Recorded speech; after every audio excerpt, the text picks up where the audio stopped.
Hello and welcome to The Price of Music, the show that looks at the money behind the music industry with me, Steve Lamack, and Music Ally's Head of Insight, Stuart Dredge. Stuart, how are you? I'm very good. How are you? Yeah, I'm all right. I'm just about to start packing because I'm away to America tomorrow to attend the South by Southwest Festival, which is still, to my knowledge, I think it's still one of the biggest music industry conferences in the global calendar, and is, if you've never come across it before, it's a mixture of hundreds of showcase gigs and talk shops and panels, and delegates will be flying in from all over the world, including a reasonably strong contingent from the UK. Again, although there is, you might have seen this, there is something of a shadow over South by Southwest this year, with various artists pulling out of the festival due to its apparent links with the American military and a couple of companies involved in arms manufacture, which I wasn't aware of before, but is something which we'll look into. In fact, we'll bring you some thoughts on South by Southwest and what the industry is talking about at the moment when I get back in just over a week's time. Today, though, and this was partly prompted by a question we had from one of our listeners a few weeks back about the band Pet Needs, who you might remember had just released 12 different vinyl versions of their new LP. That was one jumping off point, but also then we had a couple of questions which came in from one of our listeners, Stuart. We did, yes. So we had a question from Paul Tovey, who said we had a couple of questions. Yeah. Firstly, I've noticed the price rise quite significantly since I renewed my interest in vinyl 7 or 8 years ago. Is that an inflation-linked rise, or are there other factors involved? And then secondly, he asked, he was wondering how records are priced. So he sees some artists releasing records for less than 25 quid. But if you want anything by a big artist, he mentioned Blur, you can double it. So he wanted to know, are the fans just being taken for a ride, or are there reasons why different vinyl records are costing different amounts? So yeah, it was a good topical question. Paul, hang on to your seat, because we're going to attempt not just to answer your questions, but to do this, we thought we'd spend a bit of time with a more detailed look at the whole business of putting out records these days. So we're dedicating this entire episode to the subject of vinyl, what it costs to press, how much it costs to package an album, the whole process, how long it takes, and what other factors have affected, as you mentioned, the rise in price of vinyl albums. But to start, Stuart, some vinyl stats. I get to do the nerd bit, don't I? You do. Slightly more nerdy bit. You do. Give us some sales figures. Yeah, well, basically, this has been the vinyl revival is a trend that's been going on for a while. So recently, the British, the BPI announced that vinyl sales have grown for 16 years in a row in the UK. So last year, vinyl album sales grew by 17.8% to reach £177.3 million.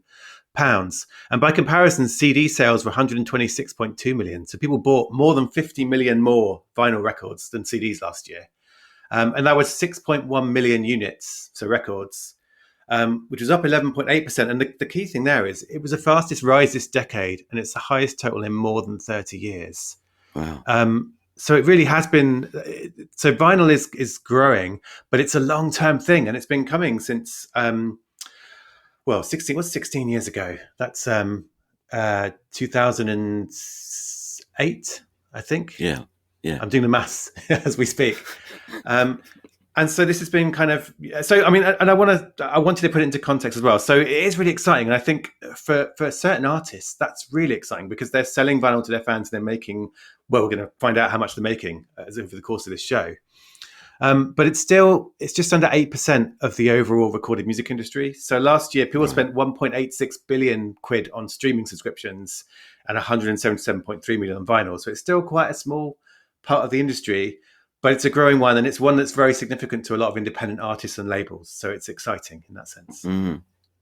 And not just the indies as well, because what were the top selling vinyl albums of last year in the UK? Give us a few of those.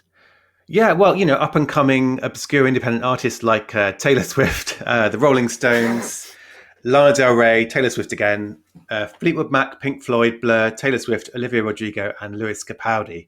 So this is one of the things we're going to talk about, I think, is that as the vinyl revival has happened, it's been a lot of independent artists and labels, but it's increasingly become also the biggest artists launching really kind of premium vinyl records as part of their releases. And now the top selling ones are from the biggest artists in the world and the biggest labels.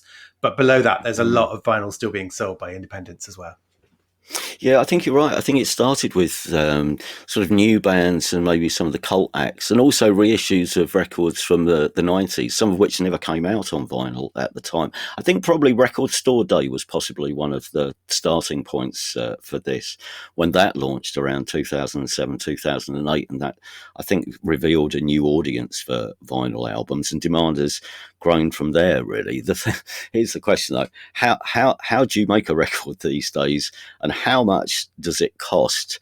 So I spoke to a few people who are in the know about this, including one very helpful person from an independent record label which has been going for 30 years probably now. It gave us quite a lot of help and insider knowledge for this. So can I walk you through some of the facets involved in making a record and some of the financial considerations? So right from the very start. So just imagine, Stuart, you've got your master tapes or your sound files. What do you do next? And the first question is, who's involved along the way? Because years ago, when I was living in Harlow, when I was working on the Harlow Gazette, there was a little independent record label in Harlow who I did one or two things for. And they used to get their records pressed by a pressing plant. They used to just go directly to the pressing plant and have their records pressed there. But this seems to be less the case now. I mean, there are pressing plants out there who will do you a deal if you want to go to them direct. But mostly, from what I've gathered, especially for more established independent labels, what happens is that if you want to put a record out, it's easier to find yourself a production company. And there's a few of those online you can find. But the production company, they'll do a lot of the legwork for you. So they'll sort out the pressing of the record and the manufacture of the sleeve. They'll check your artwork. They'll chase up that everything's on time. They basically handle all of the production and deliver you the finished product. So you have the record that you want to put out. You find a production, you speak to a production company and have a discussion about what you want for starters. So they'll need to know the quantity of records that you'd like pressed, the deadline for delivery, the quality of the packaging, that's what sort of card you're going to use for the sleeve, that sort of thing, and various other things, additional things like whether you want test pressings. It's all the practical stuff. You talk to them, they will then give you a quote, and if you like it, then off you go, which all sounds incredibly easy. I have said there are a lot of unpredictable issues, though, that you might have to deal with, which we will get to in a bit. But that's how you do it. What does it cost? And this is where the maths comes in. This is economy of scale. Were you ever taught economy of scale at school? Did you learn economy of scale? I think so. Yeah, it's and here we go. I'll be the novice here. It's the more you buy of something, the cheaper it is that right? Yeah, that's it. So the more copies you press, then the cheaper each copy will be. I mean, I know this is common sense, but plainly, so the unit price of each record will be much lower if you're making 5,000 albums than if you were doing a run of just 300. So, for example, here's one I was actually told about. It's a genuine example of one. It's a recent top 20 album by shall we call them a well-established guitar band. Now, they pressed 4,000 copies on vinyl. The cost, less VAT, worked out at £2.50 per unit, so £2.50 per LP. The same label released the debut album by one of their new signings, so someone less well known is going to sell less copies. So they only pressed 300 records, but the unit price for 300 records was around £7. And wow. It's quite a difference, isn't it? It's much more than I thought it was going to be. I had to reread my notes to make sure I'd got that right. But that shows you, how, for starters, popular bands are at an advantage straight away because all their costs are going to be further down the scale. But shall I do the breakdown of the rest of the costs? So having talked this through, and I think you might find this interesting because, well, if we take as an example the 300 copy LP, okay, so it's a new band's album, and because they're a new band, shops probably won't charge much more than about £22, I guess, retail in the shop, or I don't know, up to, let's call it 25 because it makes the maths easier. So you're a new act. The shops will charge £25 for your album. Where does that go? Out of that £25, £7 has already gone on producing the record itself. Then you have to get the record into the shops, so you need a distributor to physically deliver the records. The distributor takes 20% of what's known as dealer price. Now, the dealer price is the price you sell the record to the record shop for. So in this example, which we're using, which again is an actual example, the dealer price for the record was £16. So the distributor takes 20%, that's £3.20. And then on top of that, roughly, and this will obviously vary from shop to shop, but roughly, say the shop sells the record for £25, they get the £9 they've added to the dealer price. So out of the 25 quid, you've paid for the record in the shop, that someone's paid for the record. Out of the 25 quid, 9 has gone to the shop, 7's gone to the manufacturers, and £3.20 to the distributors. So you, the label, you sold the record to the shop for £16, take off the manufacturer and distributor's cut, that leaves you with £5.80. Although you can add to that, there's one or two other sundry costs, including you've got to get the records to the distributor's warehouse. So if you add in everything else, I think you can round it down. And my insight was saying that essentially leaves you with £5, which is then split between the band and the record label. A fiver. It's not a lot, is it, after all that? £5. It's not. And we did that episode, didn't we, where we talked about streaming and where your money goes and how it goes to artists. And it's interesting to me to hear this broken down for vinyl too, because one of the trends I've seen is some people buy vinyl because they see it as a way of giving more money to the bands they love. Mm. And you are probably, I mean, if they're still getting a fiver split with the label, that's probably still more than they'd earn from you streaming that album. But yeah, it's amazing to me to hear that, to hear that broken down, and just how much of the money doesn't go to the people who made the record. Although all those people in the middle are doing an important job. It's not that they're not doing anything. Yeah, and it all costs money, and you've got to keep the record shops alive. And we'll come back to cost. In fact, to answer the second part of Paul's question first, and going back to this point, the bigger bands can make more money because not only, as I say, their unit price is cheaper, but they can sell their record for more money in the shops as well. I mean, it's quite variable, this, Paul, but say if you're a popular artist and demand for your record is going to be quite high, you can set your dealer price higher, so higher than £16 if you want, to increase your profits, because the shops are still going to want your record, but they'll still want their cut as well. So they'll add their profit onto your dealer price, and that's going to nudge the price of an album onwards and upwards from £30, depending on what I suppose they want to take away from the campaign. And I know, I mean, we should make the point. I mean, clearly, there's lots of people who aren't doing this for the money. It's about the art, isn't it? But at the same time, yes, you can see the margins are very tight. So, I mean, even if you're happy not to make your fortune, I mean, you don't want to lose money, do you? But the margin is really, alternatively, as well as charging a higher dealer price, if you're a smaller band, you could just cut out the record shop completely, and you can increase your profit by selling directly to your fans. And that's what a lot of artists do, isn't it? You can sell your record at gigs or from your website. But that's roughly the breakdown of costs. And by this point, and I was feeling very much like you do on a daily basis. By this point, I had so many questions. So I was really getting into it by this point. And I said, so does coloured vinyl cost more? Yes, it does. What's the turnaround time from the moment you send off your tapes? It's about 3 to 4 weeks for a short run of 300, I was told. 7 to 10 weeks if you're doing a few thousand copies. And and Paul, in answer to your first question, has vinyl gone up in price? Yes, it has. There was a PVC shortage during COVID, which was the first thing that helped push up costs. And then I asked, has Brexit had an effect? And apparently not so much, although talking about the cost, the end cost, the record incurs more charges because a lot of the pressing plants, the majority of pressing plants are abroad these days. We shut all ours down in the 90s and the noughties.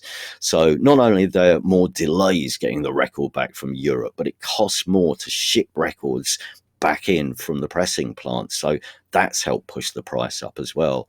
And the stock takes longer to arrive and the paperwork is incredibly off-putting, I'm told, very time consuming. And there we were thinking that putting out a record was a doddle. But yeah, there's so much more to it, especially if you're a small label. And that's not, I mean, there are other things to take into consideration.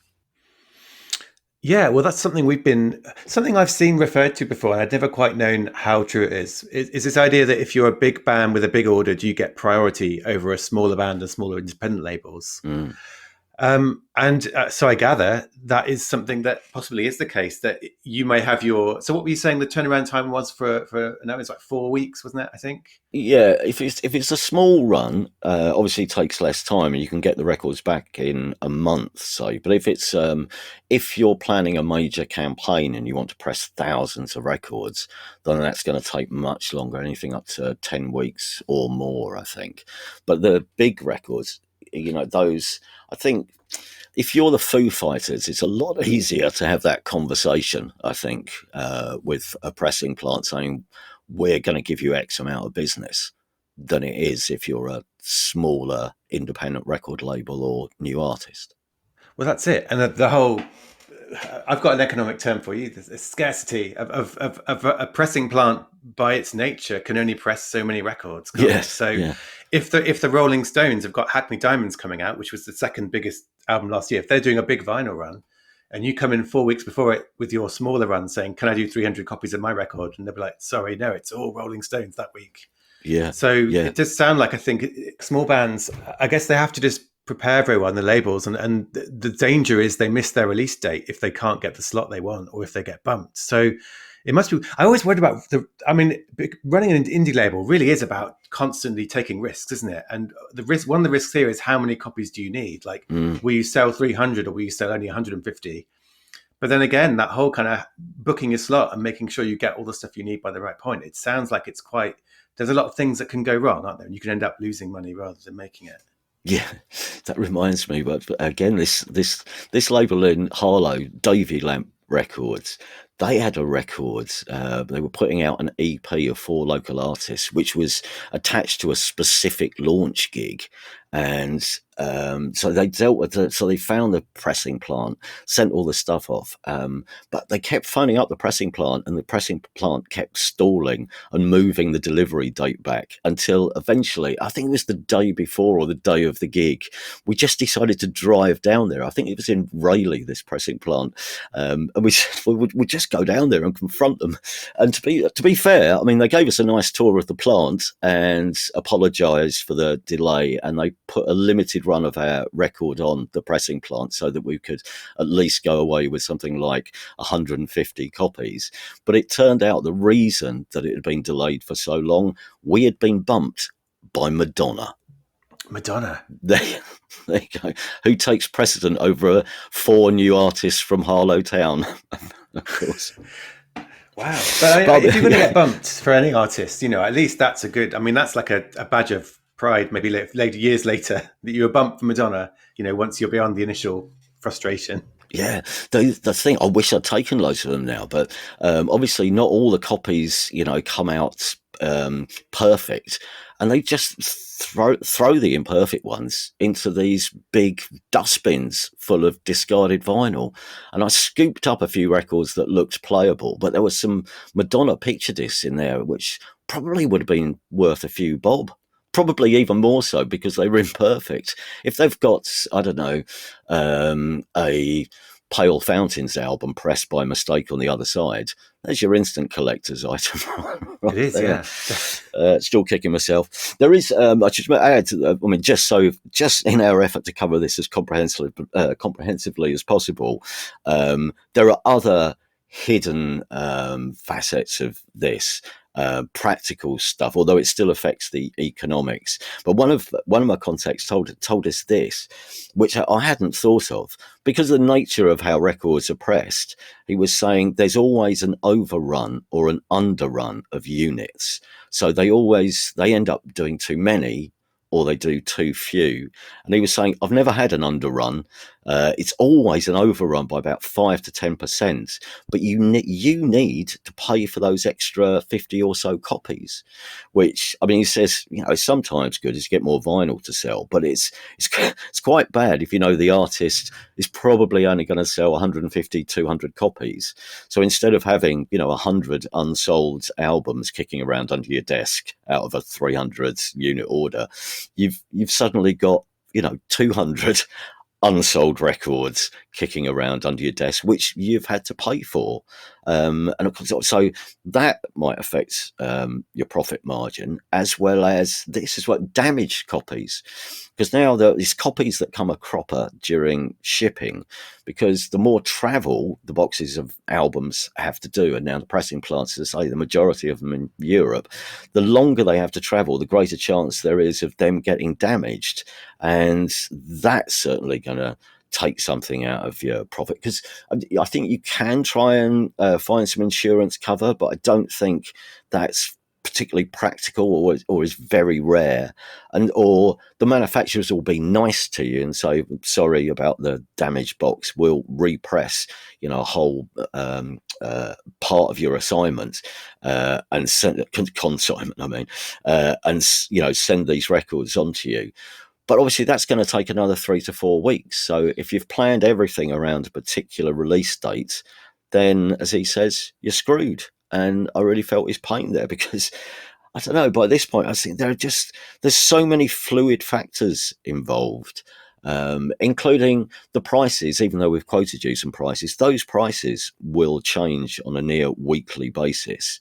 So you don't know exactly where you are. You're constantly juggling with where the record's up to. Is it going to be back on time? How much is it going to cost? As you say, there's so much more to it, I think.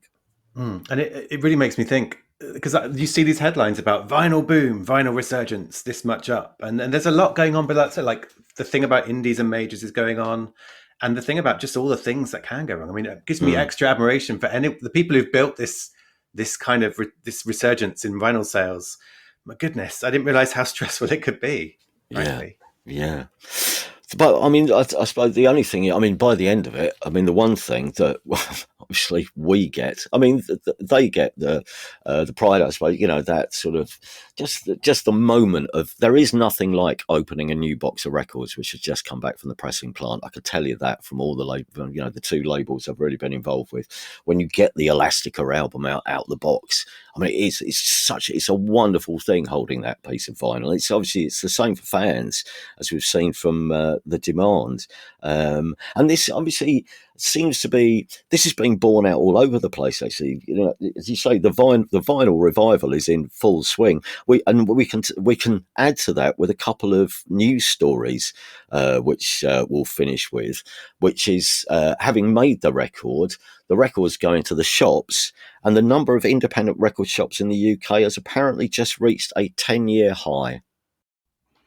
It has, which is kind of a nice contrast to our stories being about worrying about venues and nightclubs shutting down. But yeah, there were some stats. So ERA, this is the Entertainment Retailers Association. So they are the body that represents record shops, but also streaming service, anyone who's kind of selling music, basically.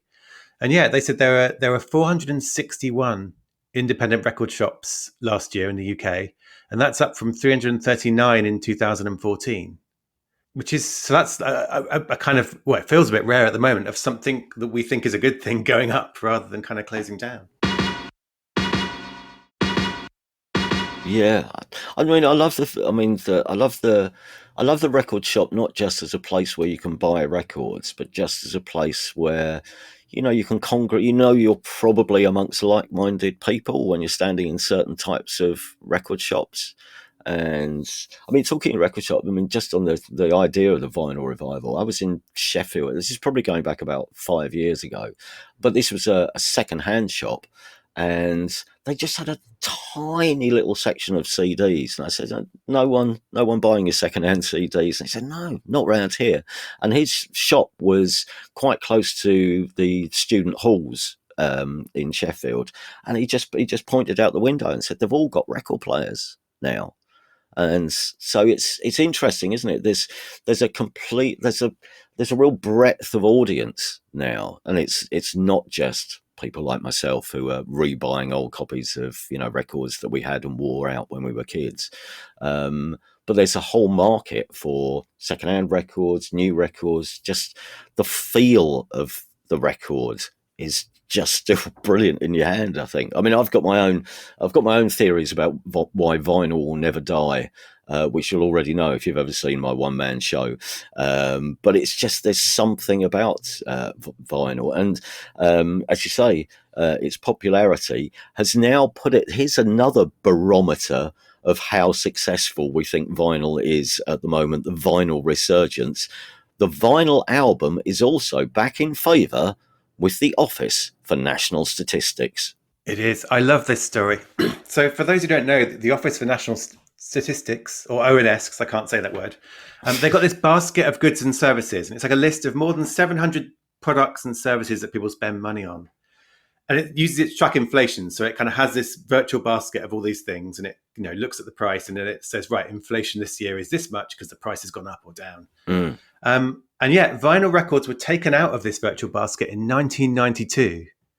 Because when you get taken out, it's because you're not, something that people are buying lots. It's kind of you've lost your relevance. And now they're back in, and they're back in. I mean, I love that you saw the list, didn't we, of like what else is added to the basket this year? And it's what's in it? There was sofa beds and hand sanitizers out.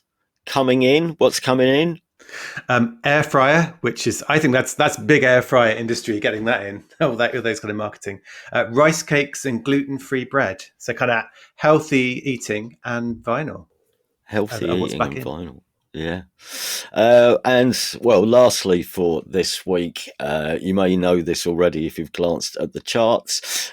Two veteran icons have made a #1 album together. But in case you were thinking it was all the same old tricks, the same old Parker and Pollux, there is something new about this. The company that pressed the new Liam Gallagher and John Squire album, which went to #1 last Friday, say it's the world's first EcoRecord. It is, yeah. I was going to say that it's not the same old Pollux, and I was going to say, yeah, they've done a glitch dub album, but no, not so much. Yeah, so this is a thing that happened last year, and it was Warner Music Group and this company called Sonopress, who are one of those vinyl pressing plants that we were talking about. And they had this partnership to make EcoRecords. So this is, and oh my God, I've given myself this phrase to say, recyclable polyethylene terephthalate, PET for short, and I'm going to call it PET from now on whenever I have to say that, instead of PVC, the traditional kind of thing in vinyl. And apparently this saves around 85% of the energy costs when pressing it. And yeah, Liam Gallagher and John Squire were the first artists to get a pressing. So I don't think it was every one of the albums, but they had a special, and it's quite bright orange pressing. So it was like a limited edition pressing of it, and it was the first record to use this new technology. And it's being sold, I believe, exclusively through Amazon, and then as a retailer in Australia. So yeah, it's the first. It's kind of, and there've been a few stories. Like I'm trying to remember the other names. There've been 2 or 3 different. We're trying to make vinyl more environmentally friendly, because that's the one thing we haven't really talked about today. Is alongside its revival, some people are saying, "But hang on a minute, is vinyl good for the planet?" And there are people trying to figure out, well, what's the way of doing it? And the problem, I suppose, challenge they're facing is people will get very cross if the sound quality is worse. Like if it's a vinyl record that's more sustainable but sounds worse, people won't be so happy. So yeah, so John Squire and Liam Gallagher, they are the guinea pigs, I guess, for this, to check that it works, check that it comes out, and I believe it's okay. Yeah, it's gone on sale, and it's helped them get to number one. Yeah, there you go. Who knew Liam Gallagher and John Squire turn out to be on the cutting edge? And that's where we'll leave it for next week. Thank you very much, as always, for listening. If you have enjoyed the show, please do subscribe to us in your podcast app and give us a review and a rating if you can. That would be much appreciated in our efforts to spread the word. Or you could just tell your friends when you're next at a gig or down the pub. All good press, gratefully received. And also a final call for Spotify questions. That interview, which we mentioned last week, is now happening when, Stuart? It's coming up. I think it's, early next week, I think, isn't it? So it'll be while you're still surrounded by mountains of ribs and bands. I'm going to be having to fly solo. So the more help I have, the better, really, for questions. But yeah, whatever anyone wants to know about Spotify, payouts, how it works for artists, send us everything. Questions for Spotify or questions of a more general financial nature around the music business, which you'd like answered on the show, email us at thepriceofmusicpodcast@gmail.com. Can we very quickly say thank you very much, as always, to producer Guy. Thank you to Chris Wilson as well, who's a terrific help with some of the research this week. And thank you very much to Miranda Sawyer for the lovely write-up in last weekend's Observer. Till next time, take care, everybody. Ta-ra!